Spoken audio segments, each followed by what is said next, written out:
All right, so let's talk about this thing called preparation. Here your boy is again, out here on another trail, getting another walk in. Still on this whole piece about climbing your mountain, but before you get to the climb, one must prepare, right? So preparation can be multiple things. If it's an actual mountain, right, I want to make sure I have water, I want to make sure I have some sunscreen, maybe a walking stick. I want to let people know where I am, right? So I don't fall off the side and then not show up and people are like, oh, I don't know where he was. He just said he was going to climb some random mountain. I don't want to be that person, right? I want to have a plan, some kind of contact information, flare emergency kits. But that's not what you're here for. This is not an actual how to climb a mountain video. And surely there's other things you need as well. What I am talking about though is, what does it take to climb this mountain called life, right? And how do I prepare for that? And I'm going to suggest to you, it's kind of cool, right, that it starts with your mindset. It starts with how you think about what you're going to actually do. So I'm never going to go out and just be like, oh, today I want to get my doctorates, without thinking through not only the impact of this on myself, but the impact of this on my family. What does the challenge behold for them? And that's because I'm married, right? I'm married, I got 4 kids. Nothing I do is actually just me, myself, but it's also what's going to happen with my family. Is my wife going to be able to cover down on those extra hours that I'm no longer available because I'm on that education journey? And whether that's a doctorate, a master's, a bachelor's, whatever you might find yourself doing, you got to take time and think about it. And so I start all journeys by writing it down and having an actual goal on paper, and then what I like to call sub goals, where I identify the steps that I need to make. And I begin to think about, what is this going to take for me? I'm limited.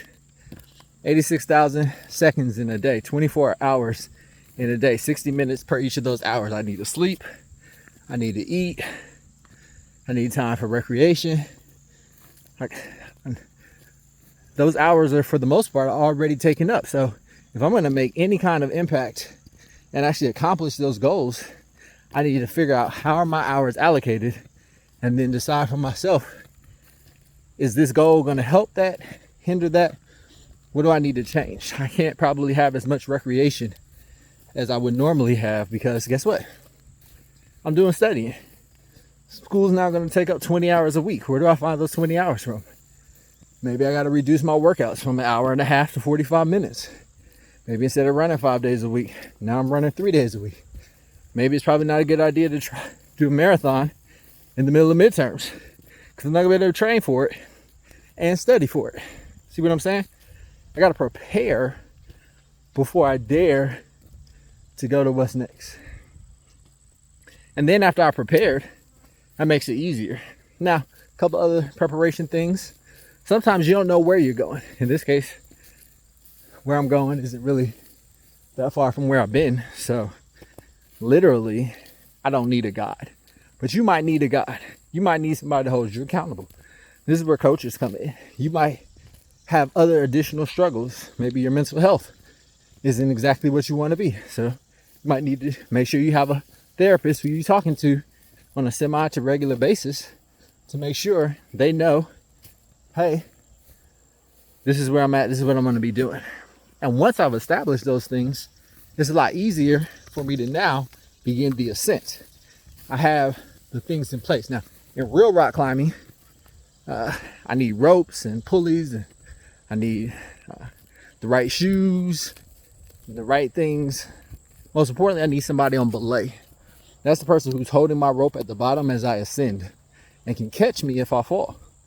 Some of you just get out there and you start preparing, and then you start climbing, but you don't have nobody on belay. I'm not telling you, and I'm definitely not an advocate for telling everybody your goals. Some people will cut your rope. Can I just keep it 100? Let me take my glasses off. Turn so y'all can see my face. Some people will cut your rope as you are climbing to the top.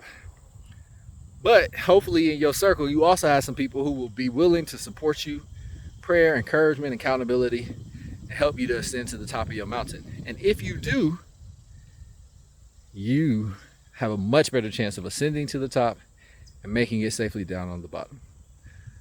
But we're talking about preparation. So as a final point of preparation, make sure you have somebody who's got your back to look out for you, pray for you, call you, who you can call when it gets hard, because it's going to get harder than you thought. Resupply you when your resources is running low and help you to get to the top of your mountain.